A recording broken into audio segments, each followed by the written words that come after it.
And that right there is the most iconic video game sound ever created. It's coming out of an original 1980 PCB motherboard. From there, that's how every game of Pac-Man begins, on the cherry board. Cherry board is the easiest board.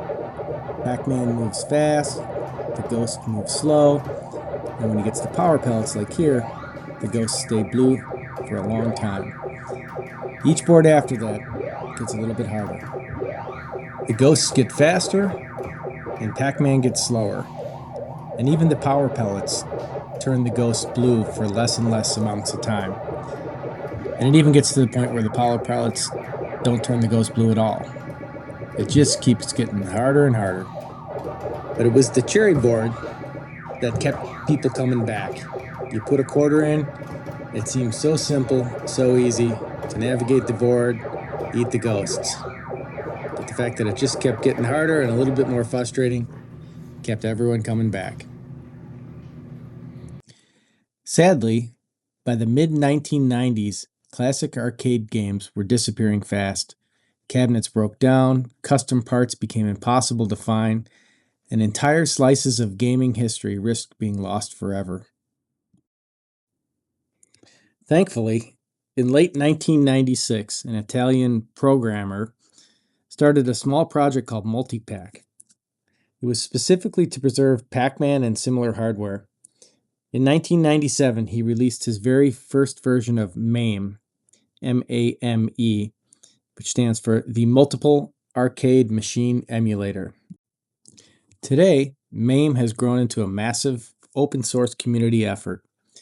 Its true purpose isn't just playing old games, it's about preserving them, documenting and saving decades of video game hardware and software before it vanishes. Over 40 years later, thanks to MAME and a local arcade guy, I was able to get my first in-home Pac-Man machine. It was a Ms. Pac-Man cocktail table, but it was converted with an Icade MAME emulator that had, I think, 60 games on it. And that's how I began my Pac-Man journey, trying to master it once again.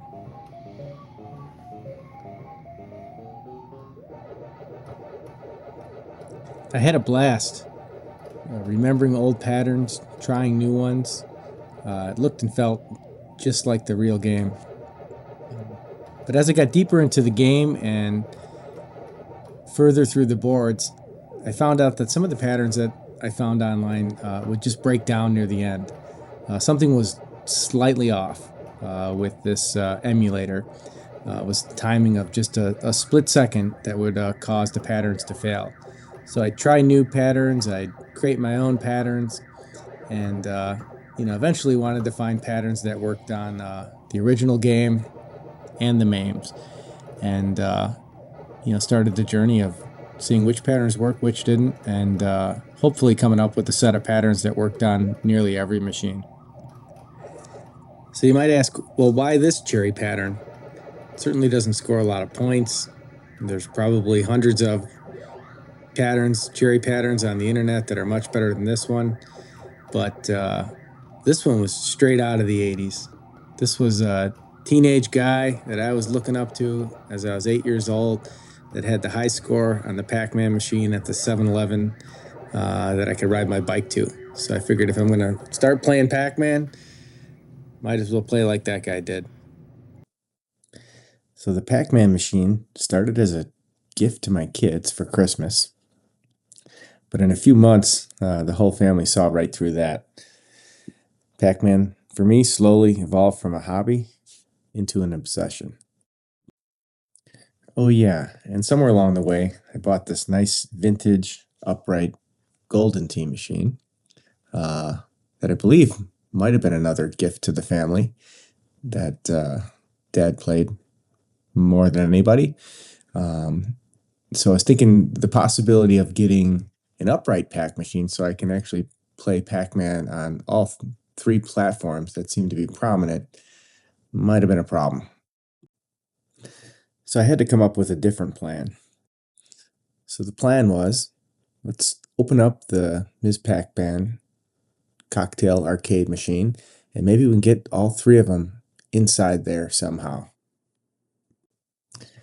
So I opened the cocktail machine up, and wow, there was a lot going on in there.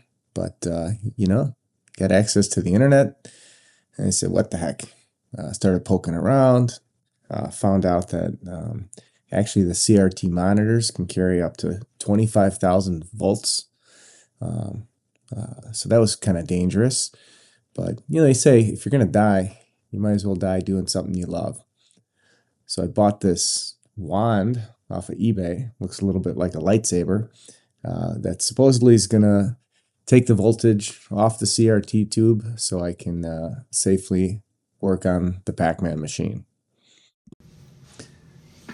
So the simple fact that you're watching this video means two things.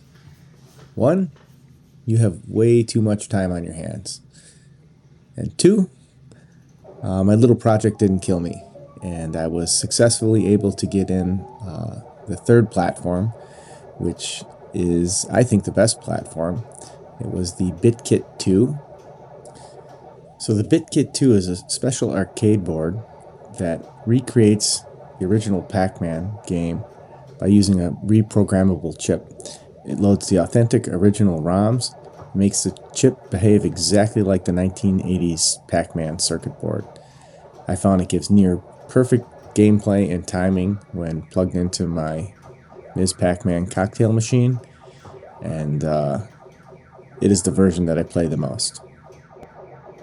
So in a future video, I'm going to put the original Pac-Man version side by side with the BitKit2, and you'll see that there's literally no difference. The timing is exact. I'm going to upload some videos as well with the older MAME version, if that's the one that you have at your home and still want to master Pac-Man and figure these patterns out. You can see the side by side.